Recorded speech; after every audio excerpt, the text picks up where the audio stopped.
And the bad news is that we're lost. You know, the Bible says all have sinned, me, you, everybody. We're all in the same boat. I'm not better than you because I found the answer. I'm just a sinner saved by grace. All have sinned and fallen short of the glory of God. But the free gift of God is salvation through Christ. So the bad news is we're all sinners and lost. The good news is there's an answer. It's that God so loved the world, he gave his only begotten son, that whosoever would believe in him would have everlasting life. That's the good news. Chris, welcome to the Point of Impact. I'm so glad to have you. You've been excited to speak with you because I've read several of your books and I can't wait to get into it. Thanks, Aaron. I appreciate it. And you told me earlier you read Angel Inside. That's my best book. It's the book that I really actually love. I like all of my books. I love a couple of my books, and Angel Inside is my favorite book I've ever written.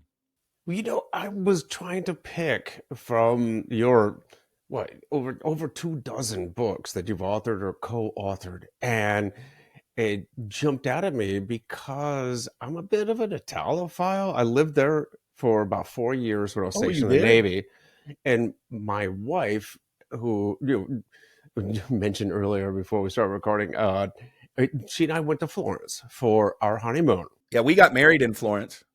Oh, no kidding! Yeah. Yeah. So yeah, so I was definitely drawn to the Michael and David story, but it is actually that's actually there's one of my first questions though, and perfect lead in is that a majority of your books are parable based. They're you're a huge name in the personal development space, and your books are terrific. But what was it about? What is it about the parable that uh, drew you to writing? Well, it's interesting. There hadn't been many of those prior to when I wrote The Angel Inside. There was Og Mandino, who sort of pioneered the whole thing. Patrick Lencioni wrote fables, but he didn't write short fables. He wrote long fables. So mine are about 20 to 25,000 words. His are like 50,000 words. Ken Blanchard, 1 Minute Manager, some of those were also, but it wasn't as extensive as it is now. In fact, I have some friends who are best-selling authors now who kind of copied the idea. They're like, wow, if that sold so well, maybe I should write fables. But I think it's interesting. I was given the idea by Mark Sanborn, who wrote the book, The Fred Factor, former president of the National Speakers Association, because I was going to write a book on life lessons from the life of Michelangelo. Because when I wrote the book, Leonardo da Vinci was very big, the Da Vinci Code. There was a personal development book called How to Think Like Leonardo da Vinci. So those were kind of, used up. So I thought, well, Michelangelo lived at the same time in the same city, which is kind of crazy when you think about the fact that Florence was only about 50,000 people. And you had so many people who had lasting impact in that little small town, really. Michelangelo, Leonardo da Vinci, Raphael, Machiavelli. You had a lot of people there at that Renaissance in the early 1500s. So when Mark said you should make it fiction, I thought, that's interesting.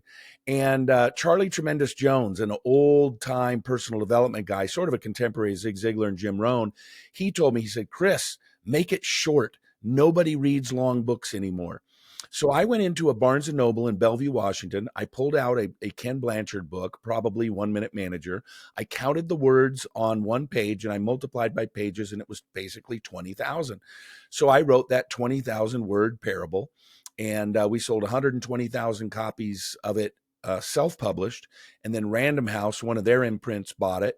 And it launched the first week as #2 on the Wall Street Journal, #7 on the New York Times, #3 on Amazon overall, not a category.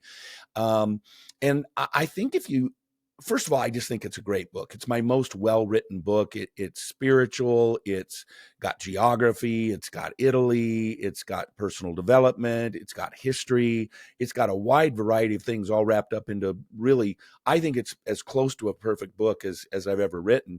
But I think probably the reason why it's been so popular, as well as the others, 12 Pillars and all the others I've written, Leadership Rules, is because it's quick and easy to read. In fact, I call them one leg books, meaning you can read them on one leg of a 2-leg trip on an airplane.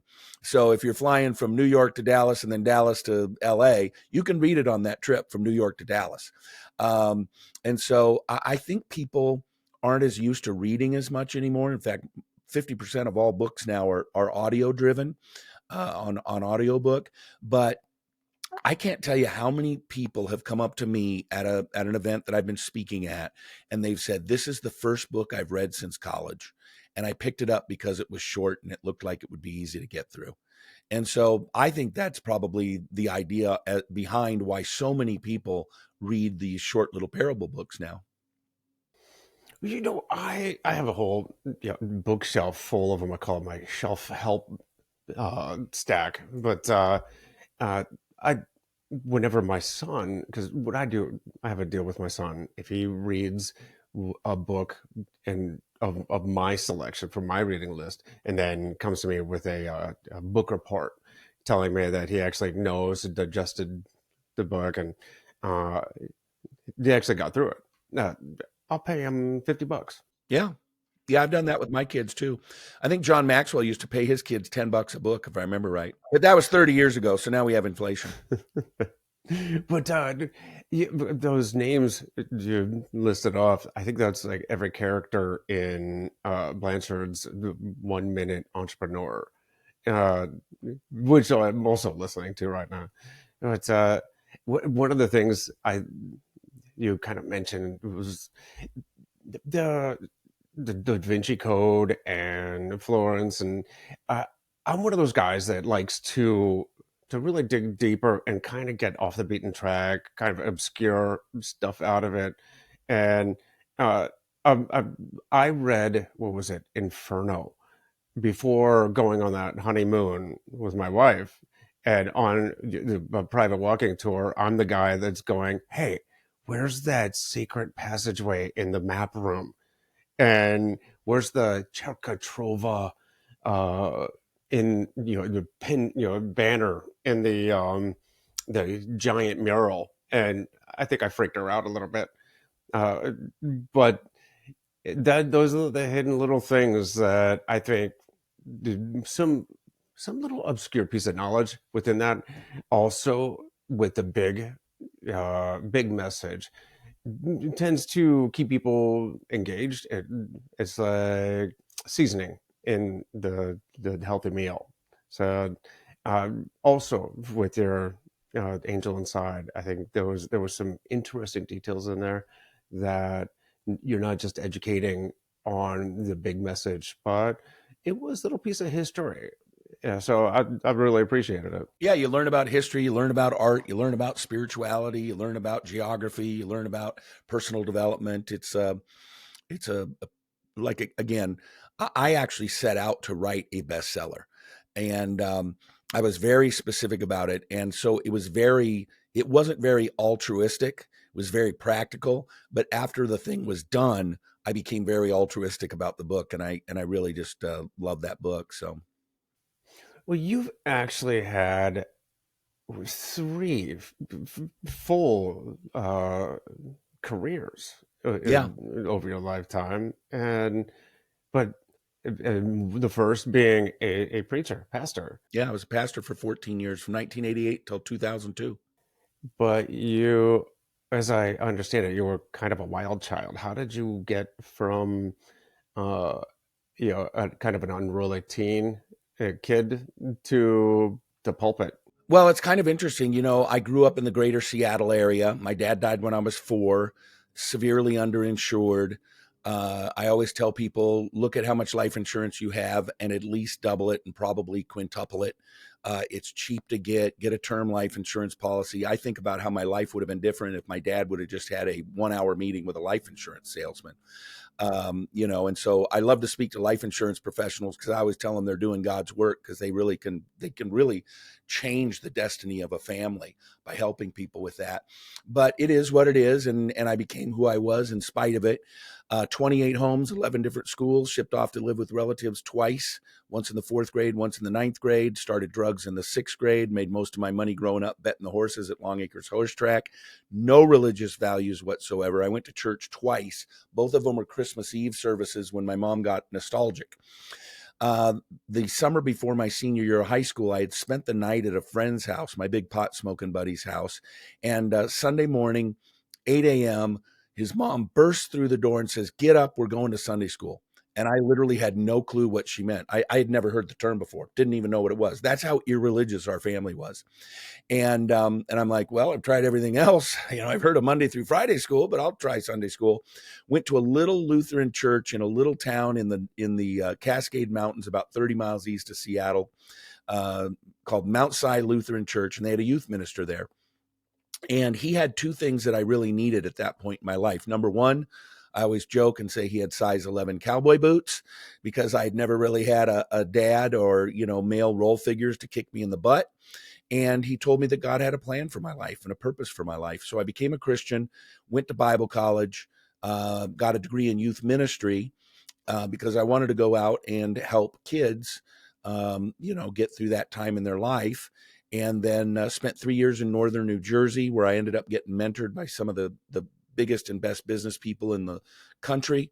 My first business mentor in life was the CEO of Mars Candies, and the president of Nabisco, and the director of worldwide development for AT&T. They all lived in this small, little, wealthy town in northern New Jersey.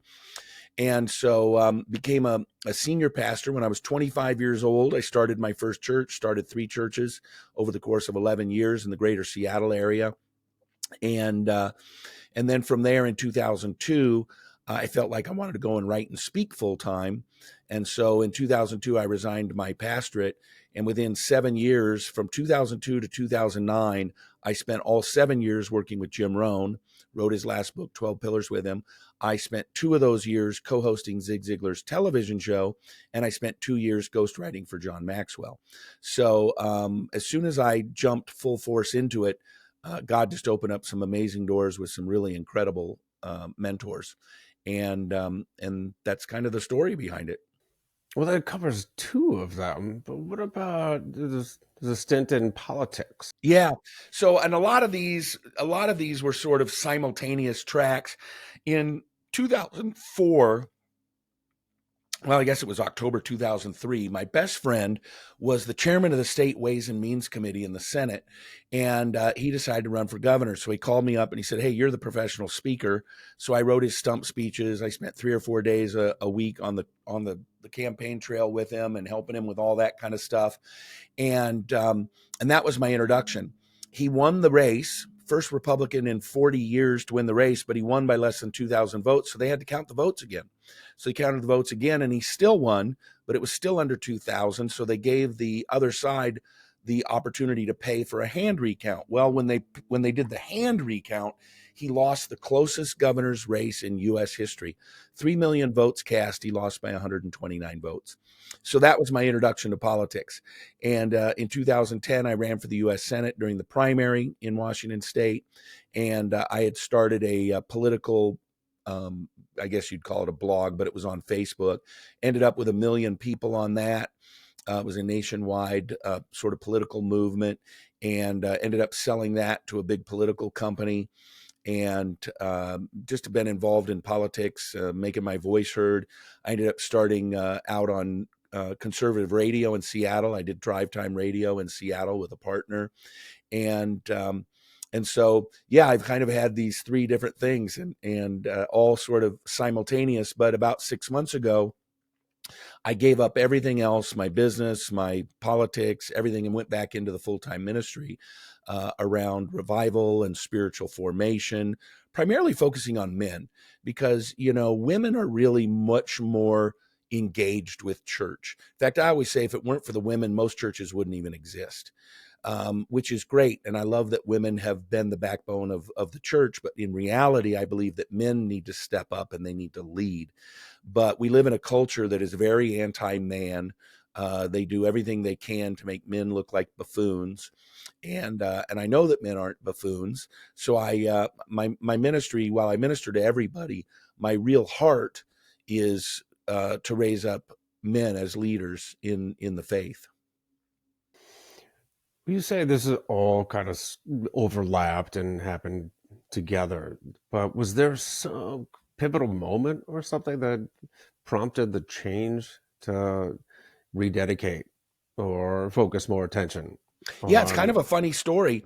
I was shaving one day and just looking at myself in the mirror as you do when you're shaving, right? And I felt like the Lord said, "You're the old man now." And I knew instantaneously what that meant, because I was the age that those gentlemen that I mentioned who were my first mentors were when I was 22, 25, 27. Zig and Jim were a little bit older. They were about 10 years older than I am, but I got the point. The point was, I've lived this life. I've had great experiences. I've had amazing successes. I've had some big failures as well. And I just realized that it was my time to really start giving back and mentoring younger people, coming from a place not necessarily from knowledge, which I still have, but wisdom. Wisdom is knowledge plus time and experience and self-awareness. And so the wisdom comes from knowledge that you have, the experiences that you've experienced, but you can only have wisdom if you have self-awareness as you have that knowledge and as you have that experience. And I just turned 59 last month. And so one of the things I really love about getting old is I feel wiser. I feel like I can finally apply knowledge in a way that's wise. And my son, who's 34, he asked me, he said, "Well, what's the difference between knowledge and wisdom?" And I thought for a minute, and I think I came up with a pretty good analogy. If you've been living 10 years with the same people next door to you and you're friends with them, and they have no intentions of moving for the next 20 years, and you have no intentions of moving for the next 20 years, they're your neighbors, right? Well, if he decides to build a fence, maybe he goes and gets some dogs, he wants to fence them in, and you realize afterwards that he built it 6 inches onto your property. So the knowledge is that, the knowledge is that he has built 6 inches onto your property. The knowledge is such that, that you could have it removed. The knowledge is you could go down to the city planning department and it would be removed. But wisdom says, these are people you like that you've lived by for 10 years and you're going to live next to them for 20 more years. And it really doesn't matter that it's 6 inches on your property. And you really don't want to start a war with people who you enjoy and are good neighbors. And so you let it go. That's the difference between knowledge and wisdom. Wisdom is the appropriate application of knowledge. When to do it with it, what you should, what to do with it, what you should. And I think that really, Aaron, only comes from age and experience and learning about people and, all those kinds of things. Sounds like you've gained a little bit more grace, Yeah, a patience. lot of grace. The older you get and the more you realize you're not perfect, I am far more graceful now than I used to be, far more forgiving now than I used to be, far more kind than I used to be. And I think that a lot of that comes with age as well. If you're that way younger, good for you. But oftentimes it just takes a lifetime, and you tend to get that way the older you get. It's interesting that you grew up without a father figure and became more or less the father figure. It's much like uh, service members, the special forces, the best of the best of these defenders and protectors also were ones that had, many of them had traumatic upbringings. So they wanted to protect. And here's an interesting thing, Aaron. The largest group of people in prisons are fatherless people, people who grew up without a father. Some of the most successful people you'll meet in life grew up without a father. It drives you one way or the other, and it either causes you to want to prove yourself to this imaginary father you never had, or it causes you to lack discipline and take shortcuts and all the things that end you up in prison. So you're the old man now, Yep. and I'm embracing it. I'm embracing it. you took that message, and what did it tell? What did it tell you to do? Like, what was the train of thought there? Like, because you could have written another book, maybe I don't know, older, wiser book, more, but you decided to, I don't know, change vectors. Yeah, I think the first thing that I did was I started a Christian coaching program, and people can find it at chriswidenercoaching.com. And I actually reduced my rates by 33%. So I actually made my coaching program cheaper because I really want to help coach people. And and what I did was, typically people have hired me in the past to do business coaching. What's interesting is a lot of times with business coaching, particularly with men, you end up doing a lot of marriage coaching as well. But I wanted this coaching program to be more holistic. I wanted it to be faith-based. So still talk about business, but you bring in your biblical values and your faith-based values. But I also wanted to talk about marriage because your marriage is one of the biggest factors in how well you will do in business. Um, people say, well, how does that work? And I say, well, try having a blowout fight with your wife at 8 in the morning and then being really locked and loaded for work at 9. Like it just doesn't work that well, right? Because when your marriage isn't good, it affects your ability to work. Or in the negative instances, people, they just end up, saying, to heck with my wife, I'm just going to work late every night. And then they end up divorced. So, I think that's really important, is to understand that business is affected by your marriage. It's affected by your ability to maintain relationships. It's affected by your mindset. It's affected by your health. If you're significantly overweight, you're not going to be able to be as effective at work, as energized at work. And then we talk about your money. So it's really a faith-based business and life coaching program. And so I do it with individuals. I also do it in groups, just depending upon how people want to go about doing it. Hmm. Is there also maybe an external motivator, such as the current status of our culture? Oh, yeah. I mean, we're in a mess in America.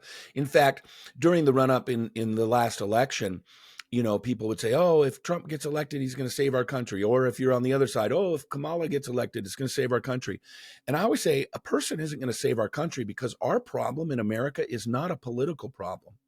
Our real problem in America is a spiritual problem.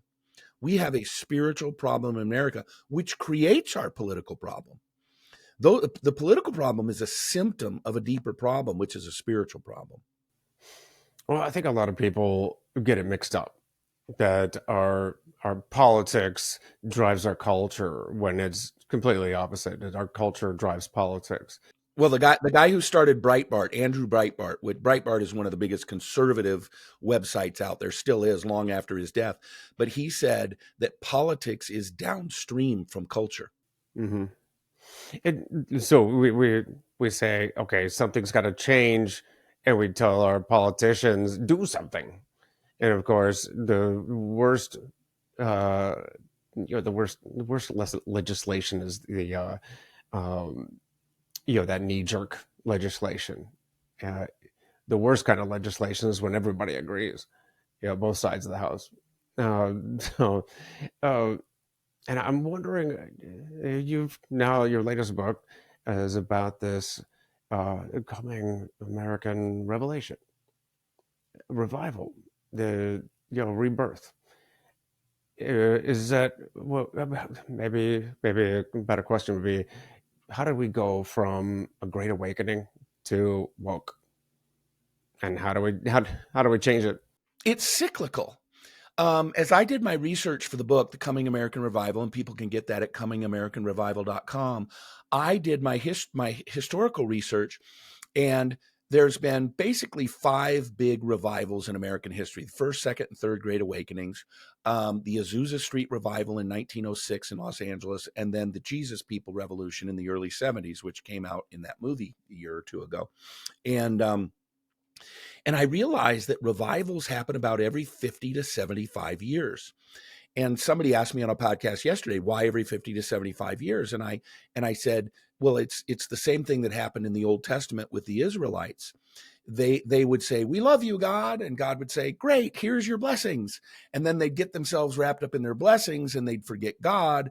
And God would say, you've forgotten me. I'm going to take away your blessings. And then they say, oh, we're sorry. We repent. We'll come back to you. We love you, God. And he says, great, here's your blessings. And it's cyclical and it's generational. And so you have a generation that experiences this revival, and then slowly over the course of 2 or 3 generations, those generations forget God. And so, when I look at what happened, the Jesus People Revolution, 1970, 71, in there, you think about the people that fought World War II.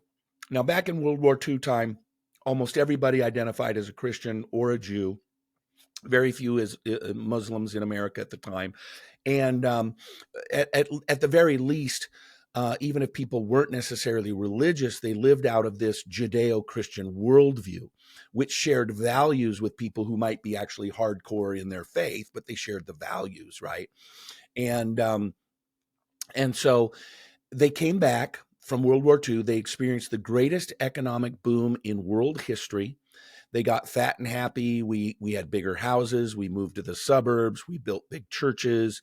We started having books and conferences and podcasts and all this kind of stuff, right?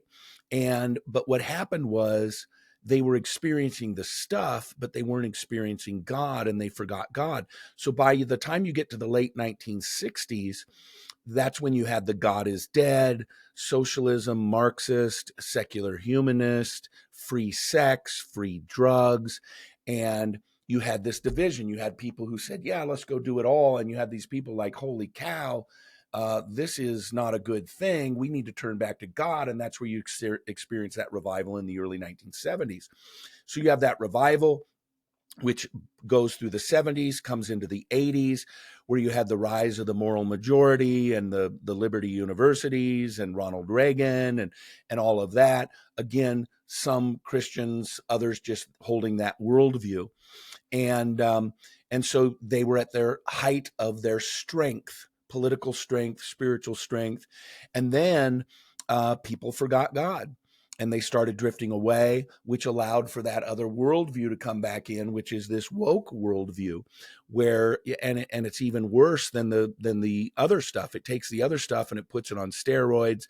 Now you have the policing of speech. You can't say that word. You have to say these words, and if you don't, you're in trouble. And we're going to castigate you. We're going to cancel you, all of those kinds of things. And so now we're, again, where we are split in these worldviews, the traditional Judeo-Christian capitalistic worldview and the secular humanist Marxist God is dead worldview. After these messages, we'll be right back. I'd like to thank the sponsor of this episode, Extraordinary Delights, EODfudge.com. Extraordinary Delights is a disabled veteran, family-owned small business making handcrafted fudge and other sweet treats for the chocolate-loving patriots just like you. Go to EODfudge.com and check out some of our delicious flavors like triple threat chocolate with or without walnuts, mint dark chocolate, strawberry and creamy white chocolate, or my personal favorite, American Pick-Me-Up, an all-American version of tiramisu. While you're there, go to the apparel store and check out our awesome t-shirts, polos, and the baddest tactical apron on the market. You see me wear on the TikTok show, Aaron Hale's Cook Without Looking. So, right now, go over to EODfudge.com and pick out some fudge, other sweet treats for that patriot in your life with a sweet tooth. That's EODfudge.com. EODfudge.com. And now, back to the show. It's curious, though. I believe that both of the previous revivals, they originated in California, didn't they? The previous two, yeah. One was Azusa Street, Los Angeles, and the other was Costa Mesa. Yeah, the Jesus People. And I think you even mentioned, and I was curious about this. I didn't have a chance to look it up, but you mentioned William Sewell, I think it was, uh, as one of these street preachers. Any relation to Thomas Sewell, so the economist and philosopher, or so? I f- No, I don't know if that's true or not. I don't know that. Anyhow, uh, I thought that was it's interesting. Maybe uh, it's about time they started cleaning up the streets again. Yeah, for sure. And you're seeing lots of revival taking place in colleges primarily. So the guy yesterday, he said, do you think that it's imminent? Revival is imminent. And I told him a story from my upbringing. I lived in Seattle the first 50 years of my life, which means I was in Seattle on May 18th, 1980. Do you remember what happened on May 18th, 1980? It was the explosion of Mount St. Helens, where half the mountain blew and slid down. I mean, it was a massive movement of earth. But we didn't just wake up on May 18th, 1980 and say, I wonder if Mount St. Helens is going to blow today. No, for years, we had earthquakes and tremors and little puffs of smoke coming out of the hole at the top of Mount St. Helens. There was a lot of lead up, sort of the birth pangs using biblical language, knowing that something was going to happen. So when I look around the country and I see, revivals breaking out at Ohio State and Texas A&M and Asbury and Lee College right up the road from me in Cleveland, Tennessee. I'm in Chattanooga, and there's been lots of these little bubblings up of things going on, which tells me that the mountain's about to explode. So I have a couple of partners. We're planning on putting on a revival next year. Next year is our 250th anniversary of the signing of the Declaration of Independence. There's going to be a lot of events going on next year in recognition of that. So we are putting on what we're calling Revival 250. And people can go to revival250.com and sign up for email updates. But we figure if we're going to remember the origin of our country, why don't we remember the God who established our country? And so we're going to put it on in Jacksonville, Florida, with 15,000 people live there. And then we're going to live stream it to homes, churches, colleges, prisons, and military bases. And then also our partner is pray.com. The Pray app is the largest prayer app in the world, 24 million downloads. They're going to live stream through their app. So we're hoping to meet to reach millions of people with this message that it's time for America to turn back to God and to start living our values that we say that we believe. Because the reality, Aaron, is if you take the average Christian and you take out Sunday morning and Wednesday night, they live their lives almost exactly like the average atheist. There's no difference in the way they spend their money. There's no difference in the media that they consume. There's no difference for the vast majority of people who call themselves Christians. What's different is they go to church on Sunday morning and Wednesday night. But we need to get to the point where we help people understand that living a life of faith is living differently, and letting our faith shine through. Speaking of that, going to church, and you've also mentioned this in the book that it's not, people do say that it's not absolutely necessary to go to church to be a Christian, but uh, it's important that you do. And Absolutely. but then again, there are those churches which I thought I barked a laugh out loud when I heard you call it Six Flags Over Jesus. Six Flags Over Jesus. There's a friend of mine lives in Texas. There's this monstrous church, and he said, "Yeah, we call it Six Flags Over Jesus." We've got something very similar down the road, and my son, who has no interest really uh, in going to church, except for the fact that his buddies go on Wednesday evening, and it's the social event of the week. So at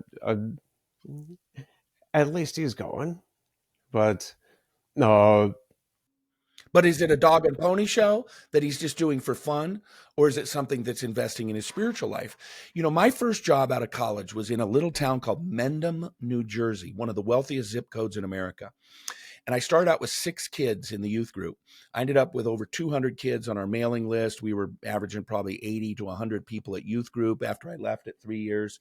And I learned early on that because this was such a very wealthy community, that I couldn't compete with what they were getting outside the doors of the church. I couldn't hire a better band than Bruce Springsteen or whoever they were going to see the concerts because their parents had the money to pay the concert money. I couldn't take them on a retreat that was going to be at a better place than their second home in the Bahamas or, in Miami or, some fancy, resort place. I couldn't compete with what they were able to give themselves. I only had one way that I could compete, and that was with the message of Christ, because they weren't getting that elsewhere. And that's ultimately the most fulfilling thing, is a relationship with Christ. So my youth group, we barely ever played games. We barely ever did the fun stuff. It was fun and we made it fun, but I wasn't wrapped up in trying to compete with what they were getting outside of church. The one thing I could give them was a message they were never hearing outside of church. And that's really what transformed the lives of people. And I think that's maybe what's getting confused with some of these mega churches. I don't I don't know uh, what the quality of the message is, but at least they've got a coffee shop outside. You know, Right. A coffee shop and a bookstore that only sells the pastor's books.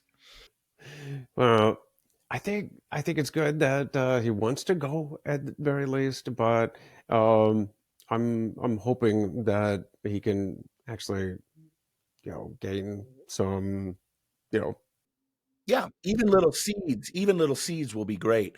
Here's the problem with most mega churches. They got to be big because they're putting on a dog and pony show.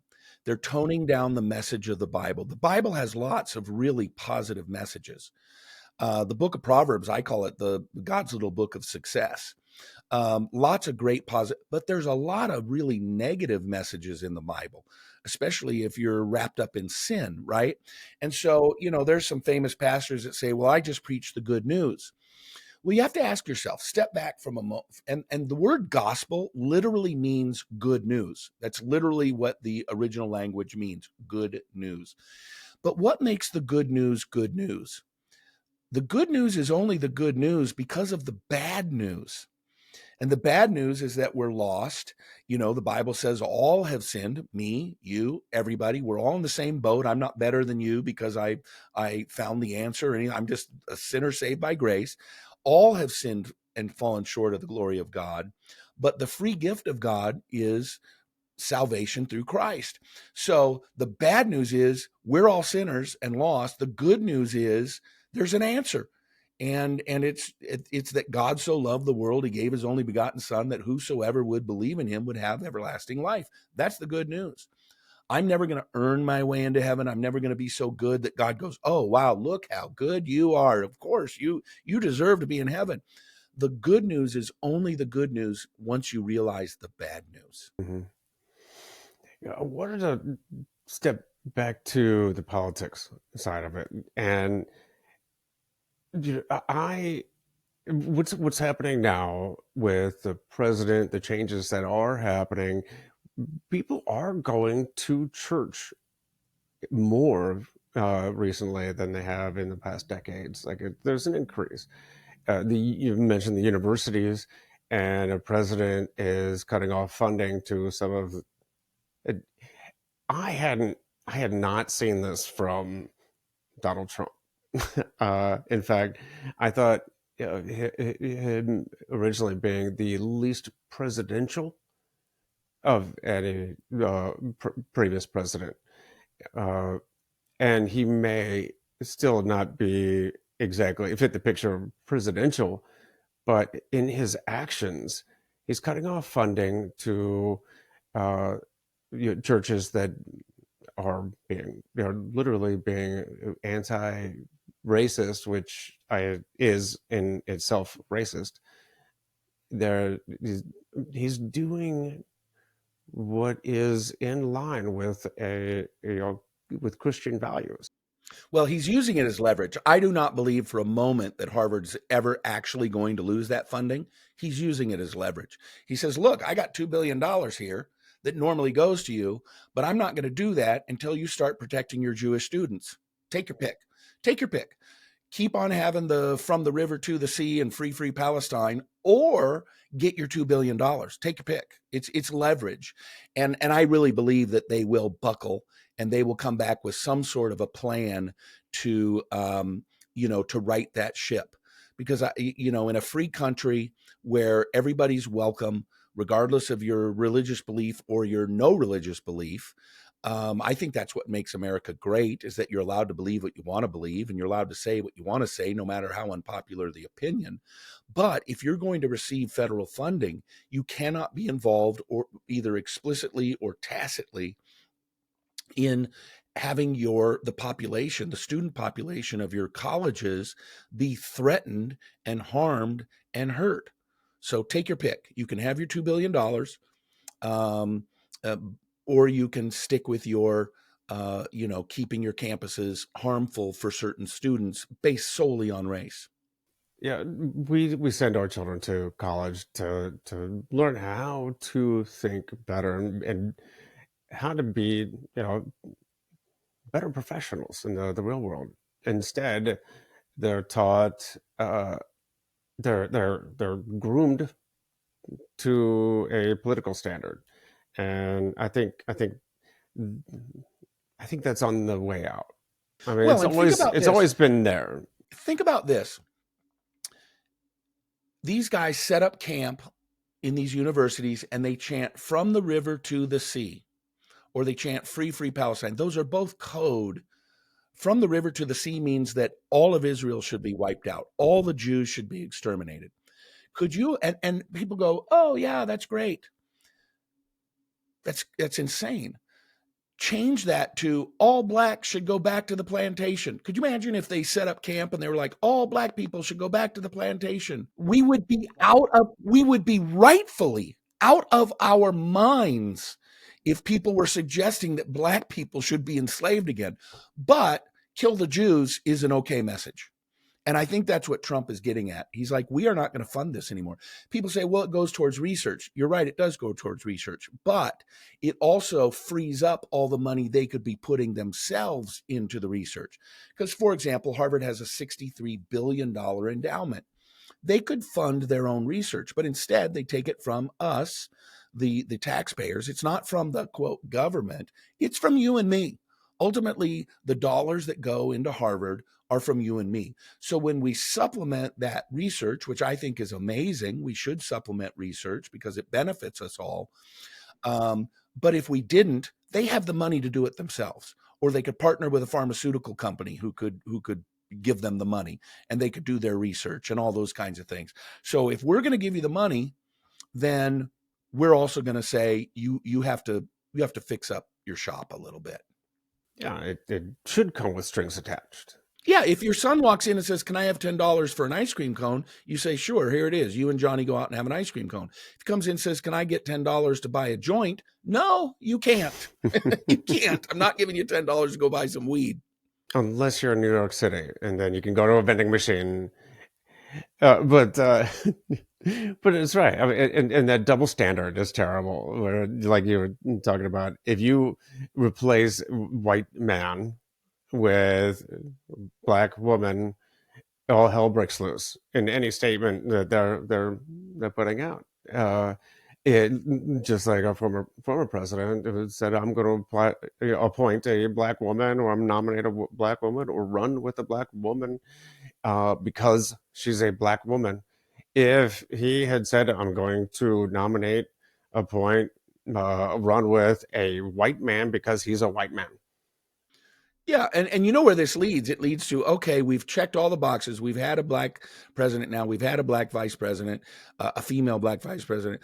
Well, what box do we need to check off next? How about a Native American lesbian in a wheelchair? Like, at some point, it's just silly where wokeism ends up, which is why what's really interesting is now you're seeing them turn on themselves because they have this litmus test of how woke they have to be. I don't know if you saw this when the Democrats were trying to pick their leadership for the DNC. They were like, well, okay, we have to have one man, we have to have one woman, we have to have one non-traditional. I don't know that it had to be transgender, but somebody from the LGBTQ, um, and it turned into this mess because the one guy they wanted was different than the one girl they wanted. They wanted the guy to be this, and they wanted the girl to be that. But now we have to put in somebody else. Can't be a guy or a girl. And then they turned on each other, and that's why a meritocracy is so great.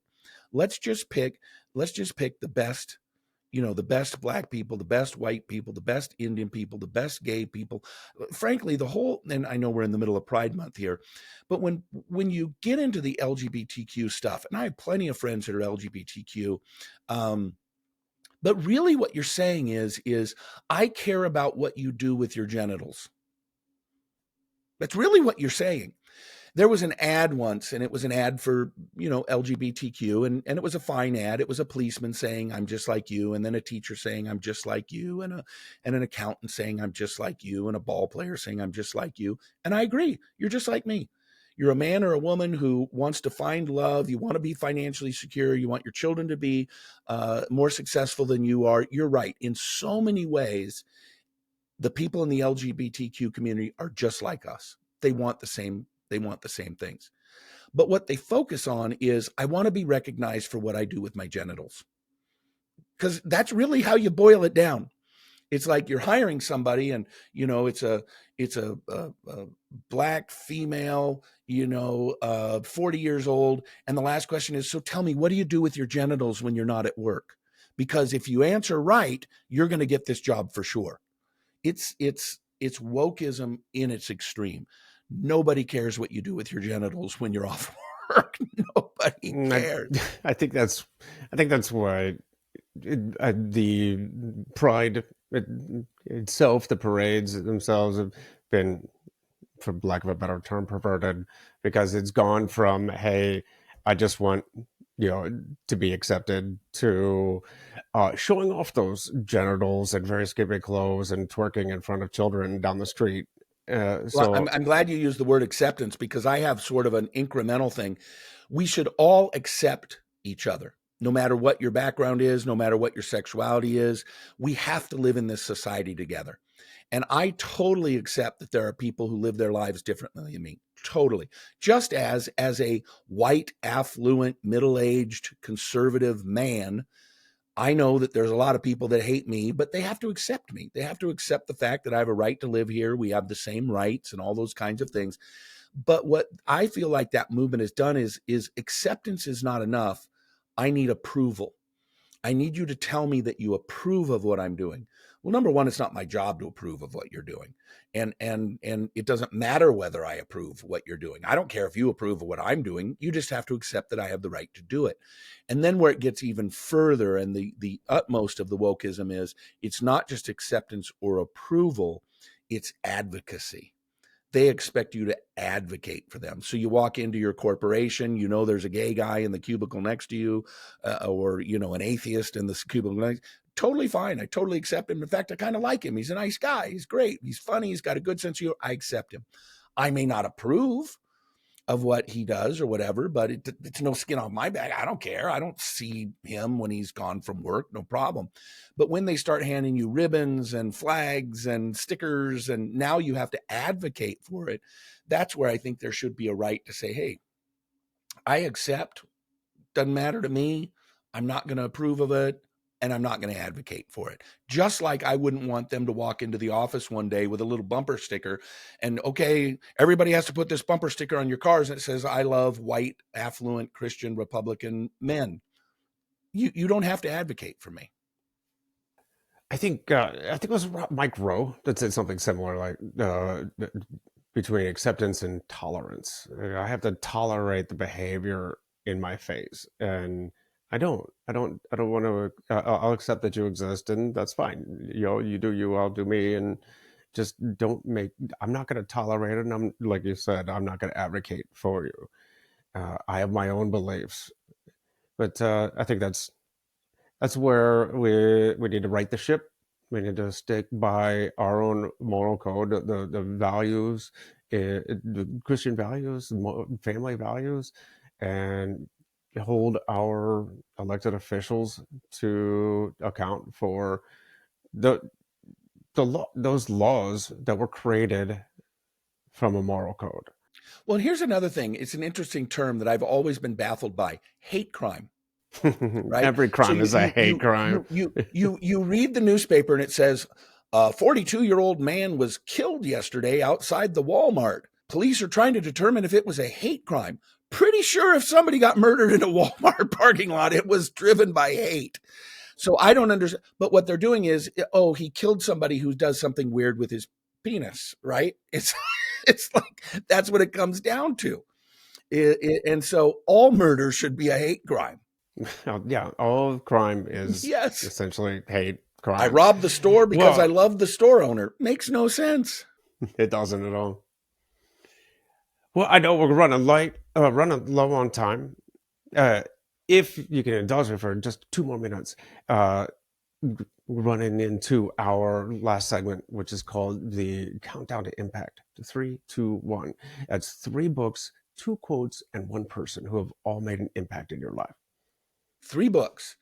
Um, 3 books. I think one of the books that I love, and I refer to it all the time, especially in my speeches, because I give my speeches on a book called The Art of Influence. There's a book that was written that I kind of see it as hand in glove with my book, and it's called Influence: The Psychology of Persuasion. And that's an amazing book by Robert Cialdini. He's a professor at ASU, Arizona State University. Second book that made an impact on my life, probably the book I've read the most in my life. I've probably read it 20 times now. It's called The Pursuit of God by A.W. Tozer. A.W. Tozer was a pastor in Chicago in the mid 1900s. And it's a deep book. Like, you don't read this book in one sitting. You might read a paragraph in one sitting, and you could probably read the book paragraph by paragraph, and it's like a full meal. There's no candy in this book, but it really drives home the need for us to pursue God. Third book, boy, there's a ton of great books. I'm trying to think if there's been a biography or something. I'll just give you a category: biographies, and in particular, autobiographies. A biography is written about somebody. An autobiography is written by somebody. And I always tell people an autobiography is great because you're probably never going to have the ability to sit down and have lunch with one of these people, especially those who are dead. You're never going to be able to have lunch with them, but you can hear their own voice and what they really believe. So that's a good one. 2 quotes. One would be a voice, not an echo. And it's attributed to Albert Einstein. It doesn't seem like something Albert Einstein would have said, but be a voice, not an echo, I think is a great one. And then the other one is Teddy Roosevelt. And I used to have it memorized. I think I probably still do. Far better it is to dare mighty things, to win glorious triumphs, though checkered by failure, than to rank with those poor spirits who neither enjoy nor suffer much, because they live in the gray twilight that knows neither victory nor defeat. I actually remember it. I haven't said it in over a year. But basically it's better to try and to do something than it is to just sit on the sidelines. Well done. And I love that one. One person, I can't even, I've had so many people that have made such a significant impact in my life. I'd probably have to go with either Jim Rohn or Zig Ziglar, who gave me just a tremendous boost to my career. Zig Ziglar was the finest man I ever met. I love him, loved him. His son Tom and his daughter Cindy and I still friends. I know some of the staff still at Ziglar, but probably Zig for just who he was, but then also for the opportunities that he gave to me. Probably had the most significant long-term impact on me. But Jim Rohn would be a close second, if not a tie. Working with Jim Rohn for 7 years and writing his last book together has just opened up so many doors for me. Well, sir, thank you very much. All of that was incredible. We'll get that into the show notes. Is there anywhere, if people want to find out more, where would they go? Yep. They can get the book at comingamericanrevival.com. And that will feed them right into the book on Amazon. They can also check out my other books there. If anybody's looking for some coaching, some faith-based coaching, they can go to chriswidenercoaching.com. And if they just want to check out what I do and who I am, or if they want to hire me for a speech, they can go to chriswidener.com. All right. Thank you very much. I appreciate it.